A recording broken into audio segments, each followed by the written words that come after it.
नमस्कार दोस्तों, स्वागत है आपका। आज की जो कहानी है वो हमारे सब्सक्राइबर परिवार के एक सर जी है, उन्होंने मुझसे कही थी। मुझे सचमुच ये कहानी जो है उसमें बहुत कुछ सीखने का जैसा मिला और वो आपको मतलब आपको भी मिलेगा सीखने जैसे। जो इस हालत में उनको तो बहुत अच्छा ये लगेगा इस कहानी को सुनकर, और ये एक सच्ची कहानी है। वो हमसे ये कहते हैं दोस्तों कि उनके पूरे जीवन में उन्होंने मतलब बहुत बड़े सपने देखे थे, और उनके जो पिताजी थे वो बहुत ही बड़े मतलब पोस्ट में काम करते थे, आर्मी में थे। और उनको भी बहुत सपना था कि मेरा बेटा ये करेगा, मेरा बेटा वो करेगा, और ये भी मतलब पढ़ाई में ठीक ठाक थे। तो इनको भी लगा था कि मैं ज़रूर कुछ करूँगा और अपने माता पिता को मतलब बहुत ही बड़ी खुशियाँ देने की कोशिश करूँगा। लेकिन ये जो है दोस्तों हमेशा मतलब सारी चीज़ों में विफल होते गए, और किसी भी चीज़ में ये मतलब कुछ नहीं कर पाए। और आज भी मतलब वो किसी तरीके से अपना काम कुछ कर रहे हैं। तो इनके मन में आज उनके माता पिता नहीं है, लेकिन इनके मन में दोस्तों आज मतलब बार बार यही आता था कि मैं अपने पिताजी को कोई भी सुख नहीं दे सका। उनके पिताजी कभी उनको डायरेक्ट बोला नहीं, लेकिन फिर भी वो पहले जैसे बाद में इनसे बात नहीं करते थे जीवन में भी आखिर में, कि मतलब उनको भी मतलब वो कहते हैं कि मेरे पिताजी को भी कहीं ना कहीं लगा होगा कि मैं कुछ नहीं कर पाया। तो इन सारी चीज़ों को लेकर वो हमेशा यही सोचते थे कि मेरे माता पिता ने मेरे लिए बहुत कुछ किया। मेरे पिताजी ने मतलब उस वक्त मुझे बच्चों के पास जो चीज़ें नहीं होती थी वो उन्होंने मुझे उस वक्त दी। मेरी माँ ने भी मतलब जो हमेशा मेरे पसंदीदा पदार्थ वगैरह वो बनाती थी, खाना वगैरह। लेकिन फिर भी मतलब उनके मन में यही चुभता रहता था कि मैं उनके लिए कुछ नहीं कर पाया, या फिर मैं अपने जीवन में किसी भी चीज़ में अगर किसी एक भी चीज़ में मैं सफल होता तो मैं उनके लिए बहुत कुछ करता, लेकिन वैसे उनके जीवन में कुछ भी नहीं हुआ और वो बहुत ही ज़्यादा दुखी होने लगे। और हाल ही में वो कहते हैं कि एक 4-5 साल से वो लगातार ध्यान कर रहे हैं। और एक दिन दोस्तों वो ये कह रहे थे कि ध्यान में अचानक वो मतलब उनका बहुत ही अच्छा मतलब ध्यान होता है, मुझे लगता है, क्योंकि वो 1-1 घंटे कभी कभी बैठते हैं। और वो कहते हैं कि उनके सामने अब प्रकाश भी आने लगा है। लेकिन हाल ही में दोस्तों उनके साथ कुछ ऐसा हुआ कि मुझे लगता है कि 3-4 हफ्ते ही कुछ हुए, उन्होंने मुझे ये बताया था। 3-4 हफ्ते के पहले उनको ये अनुभव हुआ था। तो उन्होंने ये कहा कि जब वो ध्यान में चले गए दोस्तों, तब उन्होंने एक अलग ही दुनिया में अपने आप को पाया। और वो ये कह रहे थे कि मैं बहुत ही खुश था वहाँ पे और बहुत ही अच्छा लग रहा था। वो दुनिया ऐसी थी जहाँ पर एक बहुत ही बड़ा सा हॉल था और बहुत ही सब कुछ वहाँ पे सुखमय था। और वहाँ पर दोस्तों एक बेंच था, जैसे गार्डन में बैठने के लिए बेंच होता है, वैसे बेंच में दोस्तों उन्होंने 2 आत्माओं को देखा।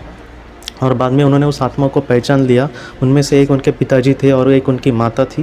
वो ये कह रहे थे कि बचपन में तकरीबन वो 10 साल के थे तब उनके पिताजी जैसे दिखते थे वैसे वो दिख रहे थे, और माँ भी वैसे ही दिख रही थी। उनकी उम्र जो थी 28 साल के ऊपर नहीं दिख रही थी।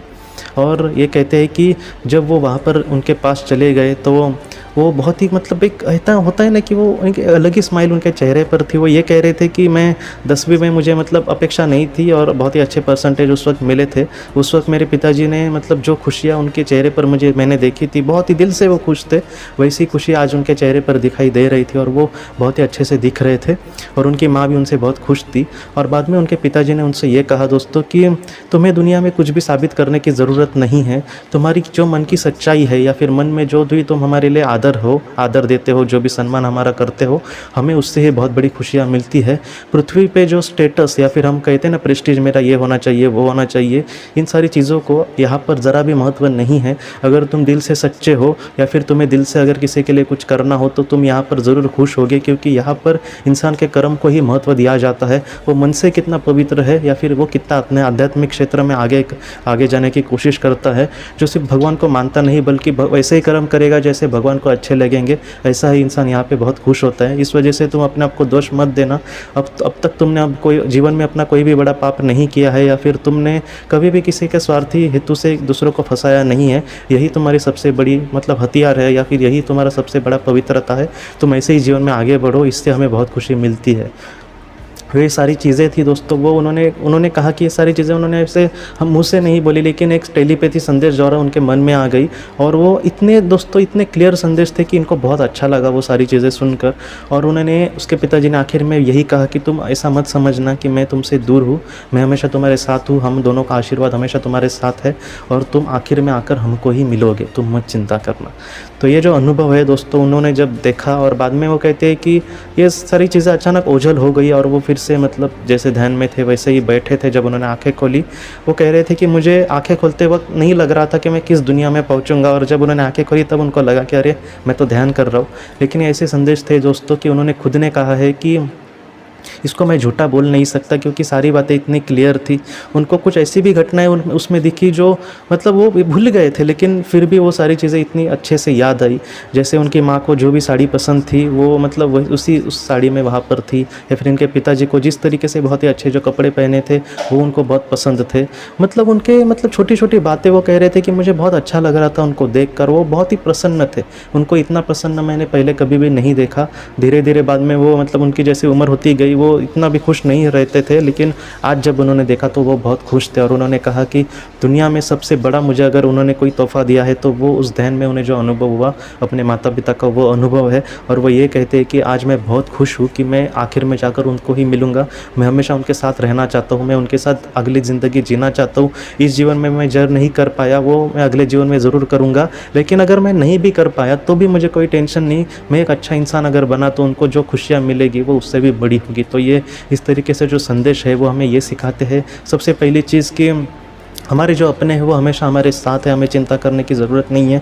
दूसरा हमें ये सिखाते हैं कि हम अपने जीवन में उनके लिए समझो कुछ कर नहीं पाए या फिर हमें ऐसा लगता है कि मैं उनको खुशियाँ नहीं दे पाया, तो आप चिंता मत करिए। जितना हो सके आपसे आपने उतना किया उनके लिए वो भी ठीक है। एक अच्छा इंसान अगर आप बने, एक बहुत ही अच्छे एक मतलब निस्वार्थ तरीके से हम समाज में भी कुछ अच्छा करते हैं तो वो भी उनके लिए बहुत बड़ा होगा। और इस तरीके से अगर हम जीते हैं दोस्तों तो उनका जो सच्चा प्यार है वो हम तक ज़रूर पहुँचेगा और हम भी उनको एक बार ज़रूर जाकर मिलेंगे। बस अपने जीवन में हमें पवित्र रहना होगा। जब तक ये दुनिया है दोस्तों, जब तक हमारा जीवन चल रहा है हमें उसको जीने की कोशिश करनी होगी अच्छे से, अपने आप को संभाल कर जितना हो सके दोस्तों। ये दुनिया में मतलब जीते समय बहुत कष्ट उठाने पड़ते हैं मैं जानता हूँ, लेकिन फिर भी आप ज़रूर प्रयास करना, ज़रूर आप सीख जाएंगे और ज़रूर आप कुछ अच्छा मतलब एक बहुत ही बुरे हालत में भी आप बहुत कुछ अच्छा कर सकेंगे। हालत भी कभी ना कभी ज़रूर बदलेंगे और खुशियाँ वाली ज़िंदगी आपके जीवन में ज़रूर आए, मैं इसके लिए ज़रूर प्रार्थना करूँगा दोस्तों। तो दोस्तों आज की इस वीडियो में इतना ही। आप मुझे इजाज़त दीजिए, हम अपनी अगली वीडियो में मिलते हैं। आप अपना अपने परिवार का ख्याल रखना। आपका बहुत बहुत धन्यवाद। ज़िंदगी की रोशनी ये एक कंसल्टेंसी है जो ऐसे लोगों को मदद करने की कोशिश करती है जिन्होंने किसी अपने को खोया है या फिर जो लोग अपने जीवन में बहुत ही ज़्यादा दुखी है। जो लोग इस संस्था के साथ जुड़ेंगे उन्हें पास्ट लाइफ रिग्रेशन की ऑडियो, ध्यान करने के लिए 5 ऑडियो, 10 ऑडियो बुक्स और उसके साथ साथ PDF किताबें, मतलब ऐसी किताबें जो मोबाइल या फिर लैपटॉप या फिर कंप्यूटर पर आप पढ़ सकते हैं, ऐसी किताबें उन्हें ईमेल पर या फिर व्हाट्सएप पर भेजी जाएंगी। जो लोग इस संस्था के साथ जुड़ना चाहते हैं वो कृपया इस नंबर पर व्हाट्सएप मैसेज करें। आपका बहुत बहुत धन्यवाद।